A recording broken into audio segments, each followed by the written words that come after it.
Hello मेरे प्यारे दोस्तों, कैसे हैं आप सभी। स्वागत है आप सभी का आपके गुरुजी चैनल एसपी जा पे। और आज हम लोग सीखने वाले हैं चैप्टर 3.7 के बारे में, जिसमें कि हम लोगों ने क्वेश्चन नंबर 4 तक कर लिया था बहुत ही अच्छी तरीके से। और ये मेरा पार्ट 3 होगा। मैंने पार्ट 1 पार्ट 2 में आप लोगों को क्वेश्चन नंबर 1 2 3 4 तक बता दिया था। अगर नहीं देखे हैं तो इस वीडियो के डिस्क्रिप्शन में उसका लिंक मिल जाएगा, उसको देखिए और सीखने का प्रयास कीजिए। जब तक आप लोग समझिएगा नहीं, सीखिएगा नहीं, तब तक आपसे सभी प्रश्न भारी लगेंगे और कोई भी प्रश्न नहीं बनने का प्रयास नहीं बनेंगे। जब तक आप लोग अपने से खुद से ट्राई नहीं कीजिएगा तब तक बनेंगे भी नहीं। तो चलिए हम लोग आपको सिखाने का प्रयास करते हैं जो कैसे क्वेश्चन नंबर 5 बनेगा और नहीं बनेगा। क्वेश्चन नंबर 5 आपके स्क्रीन बोर्ड पे चला गया होगा। हम आपको पढ़ के समझाते हैं। क्वेश्चन नंबर 5 है, जो एक त्रिभुज ABC में कोण C बराबर 3 कोण B बराबर 2 कोण A+B। ठीक है, इतना दिया हुआ है। आप लोगों ने प्रश्न को तो देख ही लिया होगा, पढ़ लिया होगा।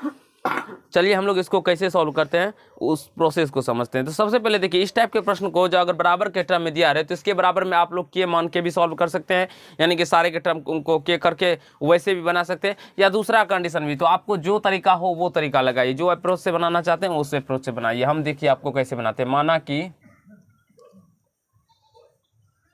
माना कि त्रिभुज के कोण A B एवं C है। हम मान लिए त्रिभुज के कोण क्या है, A एवं B एवं A B एवं C है।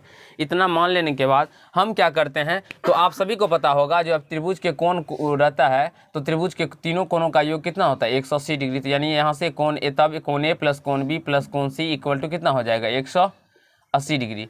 और यहाँ तक समझने में आपको कहीं से कोई दिक्कत नहीं होगा। बाबू समझ में आ रहा है ना? ठीक है, समझिए। अब यहाँ से देखिए मेरे प्यारे बच्चों, यहाँ से कोण A प्लस कोण B इक्वल टू क्या करेंगे, 180 डिग्री, यानी 180 डिग्री। या माइनस में प्लस में इधर लेके आएंगे तो ये कोण C हो जाएगा। बताइए बाबू, यहाँ तक समझने में आपको कहीं से कोई दिक्कत, समस्या, तकलीफ नहीं हुआ? अब इसको आप लोग चाहे तो फर्स्ट इक्वेशन भी मान सकते हैं, नहीं भी मान सकते हैं। अब देखिए हम अपना प्रश्न में अगर बात करें तो दिया क्या गया है, क्या दिया गया है, जो कोण C इक्वल टू 3 कोण B दिया गया है और इक्वल टू 2 कोण A प्लस B, कोण A प्लस कोण B, इस प्रकार से हमारा दिया गया है प्रश्न में। तो इसके बराबर में हम लोग K या X मान के भी बना सकते हैं। ये आपको जिस मेथड से बनाने का इच्छा हो वो मेथड बनाइए। तो यहाँ से हम लोग इस प्रकार से इसको लिखेंगे, चूँकि कोण C इक्वल टू 2 कोण A प्लस कोण B लिख सकते हैं बाबू, इतना लिख सकते हैं, क्योंकि इसी के बराबर में ये भी है और इसी के बराबर में ये भी है। तो जब ये सारे आपस में एक दूसरे के बराबर है तो इसको हम इसके बराबर में लिख दिए। आई होप मेरे प्यारे बच्चों आपको समझ में आता होगा। समझ में आ रहा है ना बाबू? ठीक है। अब यहाँ से देखिए आप सभी बच्चे में गण, यहाँ से देखिए अब इस कोण A प्लस कोण B बराबर 180 डिग्री माइनस C। तो यहाँ से कोण C इक्वल टू क्या हो जाएगा, इस 2, और इस कोण A प्लस कोण B को हम लोग 180 डिग्री माइनस कोण C लिखेंगे ना, समीकरण फर्स्ट।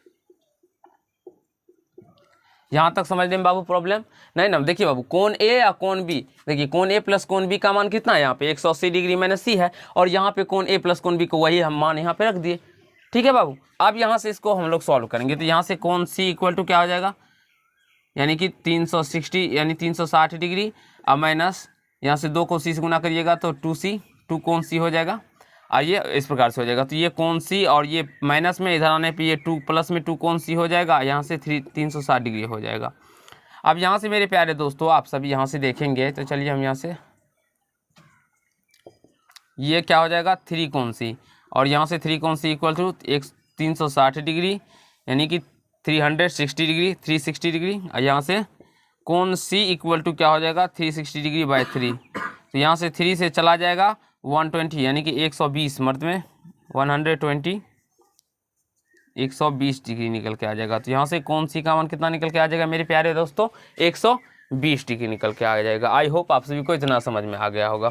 अब देखिए, अब यहाँ से आप सभी को पता होगा जो कोण C इक्वल टू क्या है, कोण C बराबर ही है 3 कोण B को। तो यहाँ से हम लोग कर सकते हैं कोण C बराबर 3 कोण B, और कोण C का मान कितना निकला है, 120 डिग्री बराबर 3 कोण B। इस 3 को इधर लेके आएंगे तो 120 डिग्री यानी बाय 3 हो जाएगा इक्वल टू कोण B। तो कोण B का मान कितना निकल के आया, कट जाएगा, ये 40 मर्द में चला जाएगा, 40 डिग्री, यानी कि ये 40 डिग्री कोण B का मान निकल के आ गया। ठीक है, 40 डिग्री निकल के आ गया। अब आप इस प्रकार से भी निकाल सकते हैं, त्रिभुज के तीनों कोनों को जोड़ के 180 डिग्री करके भी निकाल सकते हैं, या इस यहाँ पे कोण C इक्वल टू 2 कोण A प्लस कोण B करके भी रख सकते हैं। अब कोण A प्लस कोण B प्लस कोण C, अब 180 डिग्री यहाँ से अब नहीं दीजिए, चूँकि कोण A प्लस कोण B प्लस कोण C बराबर 180 डिग्री, कोण B का मान A का निकालना है, कोण B निकल गया है 40 डिग्री, और कोण C 120 डिग्री 120 डिग्री, और ये 180। तो कोण A बराबर इस दोनों को जोड़ेंगे तो ये 160 डिग्री हो जाएगा प्लस बराबर इक्वल टू 180 डिग्री। तो कोण A का मान कितना निकल के आ जाएगा मेरे प्यारे दोस्तों, 180 डिग्री में से 160 डिग्री घट जाएगा, ये प्लस में इधर आने पे माइनस हो जाएगा। तो कोण A का मान कितना निकल के आ जाएगा 20 डिग्री। अतः कोण A इक्वल टू 20 डिग्री, कोण B इक्वल टू 40 डिग्री, कोण C equal to 120 degree. I hope मेरे प्यारे दोस्तों आप सभी को समझ में आ गया होगा, और कहीं से कोई दिक्कत नहीं हुआ होगा तो आप लोग इसे नोट कर लेंगे या तो स्क्रीनशॉट ले लेंगे। हम अभी आगे के प्रश्नों को समझेंगे और करने का प्रयास करेंगे। तो चलिए फ्रेंड, अब हम लोग क्वेश्चन नंबर 6 को समझते हैं और इसे भी अच्छी तरीके से समझने का प्रयास करते हैं। तो क्वेश्चन नंबर 6 आपके स्क्रीन बोर्ड पर चला गया होगा, आप लोग पढ़ सकते हैं और पढ़ कर समझने का प्रयास करिए। देखिए क्वेश्चन नंबर 6 में कहा गया है समीकरण 5x minus y equal to 5 और 3x minus y equal to 3 के ग्राफ खींचिए। आपको मैंने बहुत ही अच्छी तरीके से पिछले पार्ट्सों में ग्राफ के खींचने के बारे में बताया हूँ, सिखाया हूँ और समझाने बहुत ही अच्छी तरीके से समझा दिया हूँ। अगर नहीं देखे हैं तो उस वीडियो को देखिए, डिस्क्रिप्शन बॉक्स में सारे का लिंक दिया गया है। अब कहा गया आगे, जो इन रेखाओं और y अक्ष से बने त्रिभुज के शीर्ष के निर्देशांक ज्ञात कीजिए। इस प्रकार बने त्रिभुज का क्षेत्रफल का परिकलन कीजिए, यानी कि त्रिभुज का क्षेत्रफल भी निकालना है और त्रिभुज के शीर्ष के निर्देशांक भी ज्ञात करना है। तो चलिए सबसे पहले हम लोग समीकरण देखते हैं। क्या समीकरण दिया गया है? समीकरण दिया गया है 5x minus y, 5x minus y equal to 5, ये दिया गया है, और दिया गया है 3x minus y equal to 3। इसे हम लोग फर्स्ट समीकरण, इसे हम लोग सेकंड समीकरण मान लेते हैं। देखिए मेरे प्यारे दोस्तों, इसे हम लोग कैसे अब सॉल्व करते हैं। इसे सबसे पहले ग्राफीय विधि से हल करना है। तो यहाँ से देखिए, तो ये 5x minus y equal to 5 दिया गया है, तो यहाँ से हम लोग माइनस वाई इक्वल टू क्या करेंगे 5 माइनस 5x कर देंगे बाबू। अब यहाँ से माइनस वाई है, ठीक है, या ऐसा कीजिए इस y को ही इधर से साइड भेज दीजिए। तो 5x इक्वल टू क्या हो जाएगा 5 प्लस y, तो x इक्वल टू क्या हो जाएगा 5 प्लस y बाय 5। मान सारणी बना लेते हैं यहाँ से, मान सारणी।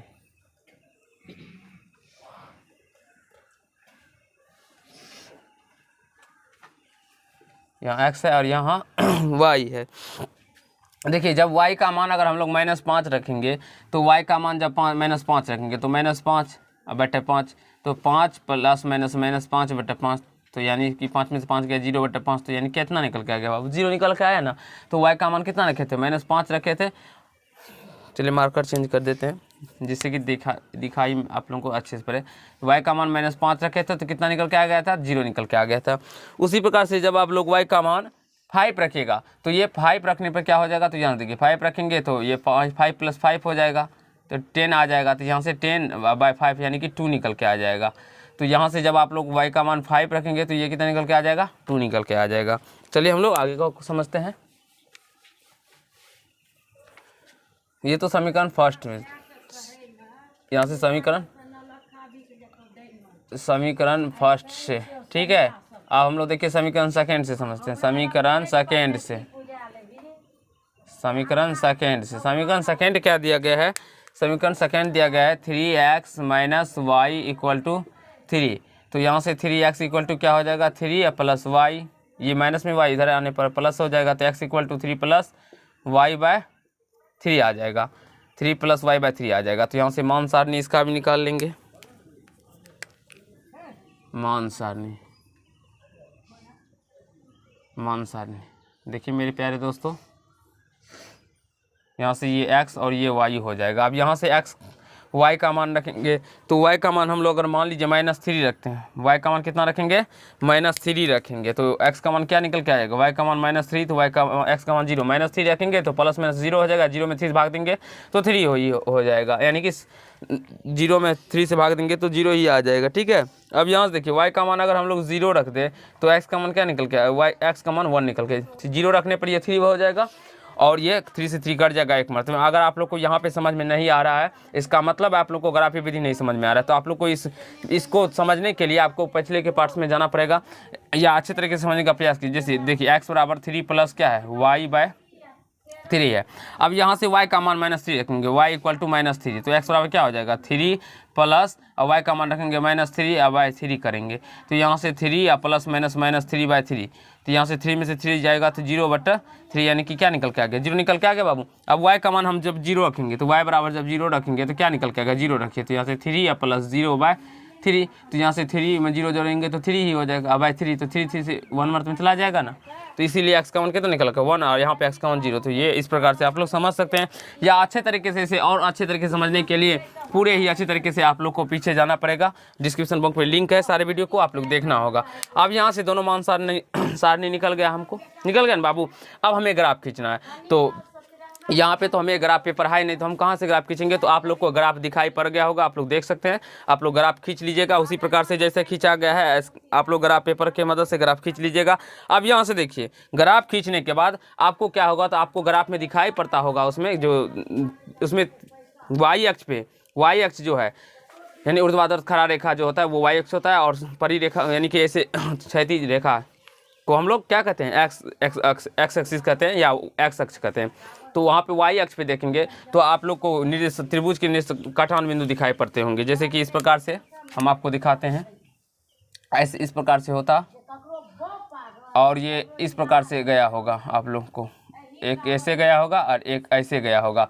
तो ये देखिए ये इस प्रकार से एक त्रिभुज का निर्देश यहाँ पे करता है, एक पॉइंट पे यहाँ पे, तो ये इस प्रकार से एक त्रिभुज का निर्माण कर रहा है, एक इस प्रकार से त्रिभुज का क्या कर रहा है, निर्माण कर रहा है।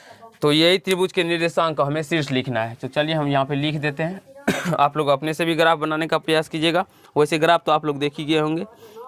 अब यहाँ से देखिए त्रिभुज के शीर्ष के निर्देशांक क्या होंगे, त्रिभुज के शीर्ष के निर्देशांक,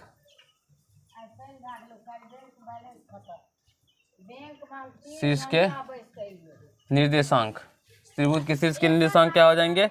अब यहाँ से a इक्वल टू देखिए त्रिभुज के शीर्ष के निर्देशांक हो जाएंगे, एक का मान कितना दिया हुआ है 0, -5 हो जाएगा, b बराबर कितना हो जाएगा 0 -3 हो जाएगा, और c का मान कितना हो जाएगा, सॉरी c नहीं d, आप लोग देख सकते हैं वहाँ पे चित्र में ACD, ये c होगा, ठीक है। ACD त्रिभुज के शीर्ष के शीर्ष है, त्रिभुज ACD क्या है, तो त्रिभुज के शीर्ष है। तो आप लोग चित्र देखे होंगे जिसमें कि ए का देख लीजिए निर्देशांक कितना है, सी का निर्देशांक कितना है, डी का निर्देशांक कितना है। उतना कर लेने के बाद आप लोग को क्या करना है, एक्स हुआ त्रिभुज के हमें क्षेत्रफल भी परिकलन करना है, निकालना है। तो यहाँ से x1 क्या हो जाएगा 0, x2 भी 0 और x3 भी 0, यानी कि x1 x2 x3। और वहाँ यहाँ से हम लोग y1 लिखेंगे, y1 कितना हो जाएगा y1 -5, y2 कितना हो जाएगा -3 और y3 कितना हो जाएगा 0 निकल के आ जाएगा।